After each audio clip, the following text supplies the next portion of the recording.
Hi, welcome. I'm Hannah. This is Theology Therapist. Today I wanted to talk a little bit about the reality that sometimes your trauma or a trauma that you have experienced may be invalidated by others.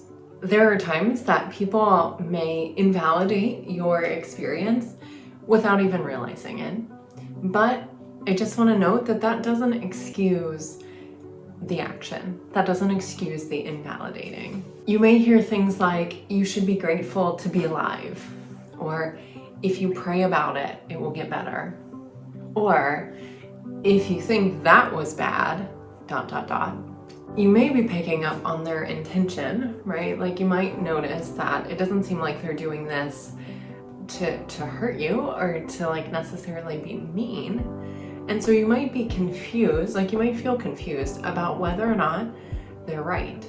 So if you are sharing your experience or a traumatic experience with somebody, even if you are very close, and especially if you are not, they may not know what to do with that information. And they may not know what to do with that piece of yourself that you've given, that you've shared with them. And so they may say something quip in the end to try to make you feel better or to make them potentially feel less uncomfortable or to potentially change the subject because they just may not know what to do with that. Now, are they right? It's the $1 million question. Well, not really, but it may be what you're asking yourself over and over again. In short, no, they're not right, because your experience is completely valid. A little note about the prayer comment.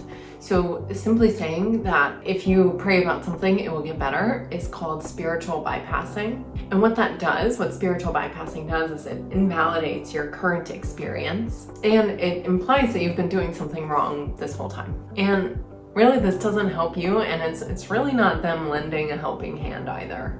What these kinds of comments do are really negating your current pain by one-upping your experience. You know, like, oh, if you'd only just been through what if you lived through what I lived through, or if you think that's bad, right? Like things like that.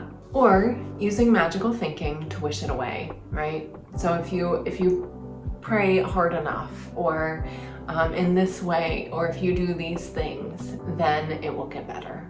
So if this is going on, it is super important that we talk about boundaries and that you get really comfortable with setting boundaries.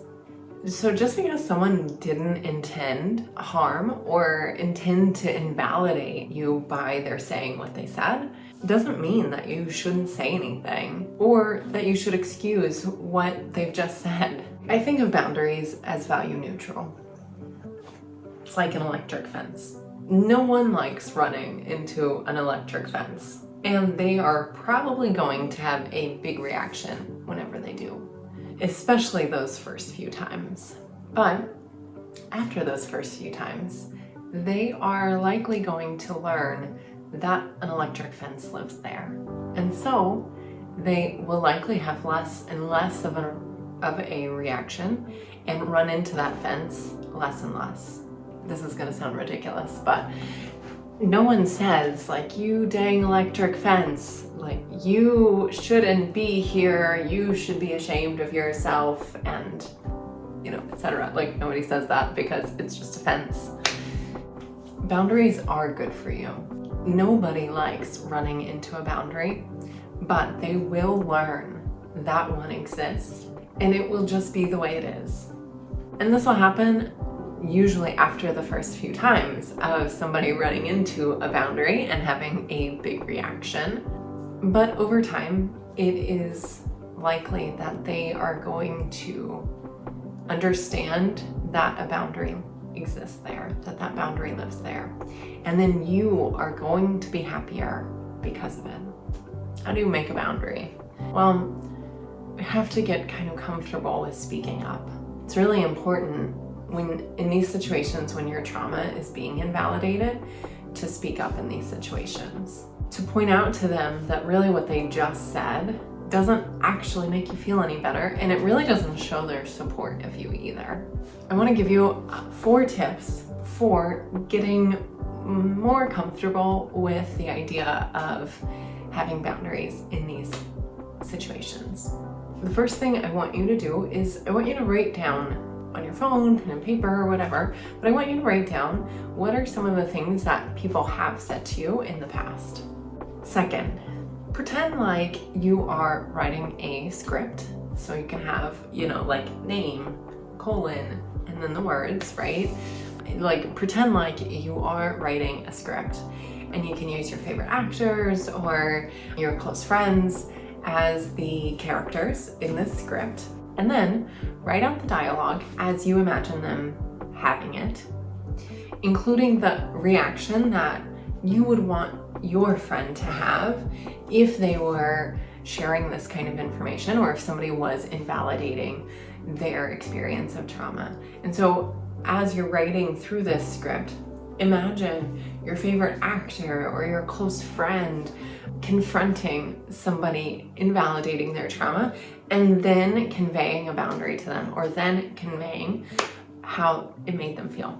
So write down some of the things that people have said to you, and then pick your favorite actors, close friend, pick your main characters, and write out a script of how you think that this would go, or how you would want this to go. Then use a mirror.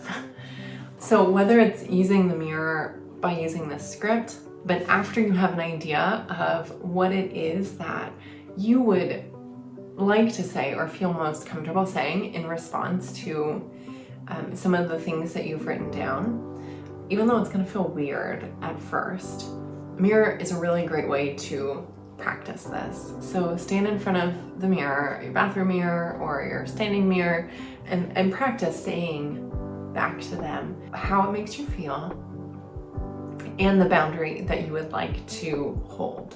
And then the 4th recommendation, or the 4th tip, is to role play. So once you've done that in the mirror and you've kind of gotten the hang of it, now involve somebody else, whether it's a friend, a therapist, doesn't matter who it is, as long as you trust them, and involve them, kind of talk them through what you are trying to do. You want to get comfortable with conveying or communicating a boundary, and if they could play the part of this other person, they might say things in this role play that you didn't have written down, or maybe you didn't expect, but that's a great thing, because that's likely going to happen when you actually do communicate this boundary with the person. So using someone else outside of yourself and outside of the mirror is an extraordinary way to practice communicating a boundary that is going to be a difficult conversation, or that you are going to feel maybe uncomfortable doing. Because this friend or therapist, whoever they are, they can, they'll probably say things or react in ways that you don't expect, which is good. 2, they can also give you feedback. They can say, oh, maybe try this, or oh, hey, you said that well, like you did a good job doing this, right? So they can give you helpful feedback to also kind of prep for having a difficult conversation. So those are my 4 tips for communicating a boundary after someone has invalidated your traumatic experience. It was so great to have you here this week. Remember to press that red subscribe button before you go so you can stay up to date on all new content.